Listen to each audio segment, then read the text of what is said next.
Hello, folks. I can't be with you for your dinner tonight, but I'll be in Sydney looking after my dad. So I hope you all have a wonderful end of season dinner.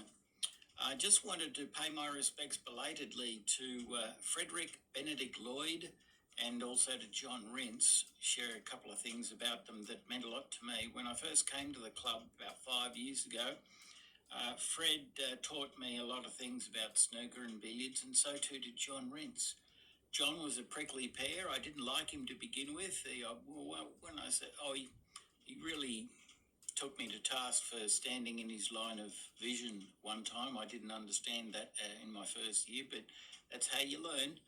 And but then we got on all right after that. After about 6 months, we got off on a rocky footing. Fred was always good when we found out that we had a lot in common. Especially hospitality. He was in silver service in hospitality, and that was one of my part-time jobs, working in wedding receptions. Fabulous jobs to have as part-time jobs. And Fred invited me round to his place one Christmas Eve for a very lovely beef Wellington. He heard I'd never had a beef Wellington, and he made one without the poisonous mushrooms, and so I lived to tell the tale. And he was a lovely fella.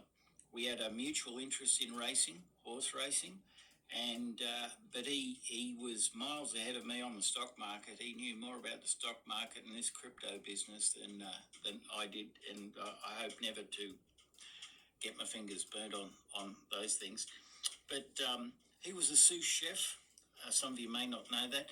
He started in where he was born in Manchester, learning how to play snooker against the great champion Ray Reardon. If you never heard that name before, Ray Reardon used to play against Eddie Charlton. Google him. And Fred never got to beat Ray Reardon, but just playing him improved his game. And Fred taught me how to pace myself in games and how to not worry if I make a mistake, which was valuable. With John Rintz, he taught me how to have confidence in my game, and I would always say I'm only capable of learning one thing a year, and he would say, well, that's Tommy Rot. And it is, but I was open with everyone. I said, I just want to master one thing every year with my snooker. I wanted to focus only on snooker. I didn't care about billiards, but they encouraged me to try both. But anyway, Fred became like a brother to me. John Rintz was like a father. And John went from being like a prickly pear at first to being like a father figure. And he openly praised me when I did well, when I'd win a Friday night comp or qualified for something or went away to Dubbo when he heard I did all right playing against the state champion or something.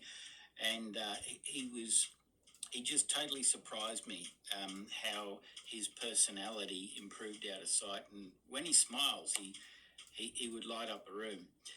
Fred's highest break, I think, was about 49. Maybe Wally or Robert can correct me on that, but it was in that ballpark. And he liked going down to Maitland. He liked getting me to drive him down to Maitland for Dan Murphy's, for the Bottle specials. He was always quoting YouTube and what Ronnie O'Sullivan was doing, and relaying stories about how Ronnie beat Trump or Trump beat Ronnie. And he always loved to tell a good joke at the most inopportune times, just when you're about to have your shot. He liked to hold up a game telling a great joke that he heard. So we're all going to miss both John Rintz and Fred Lloyd. So I got to mow his lawn at some stage, I think once or twice when he moved to another part of Muswellbrook.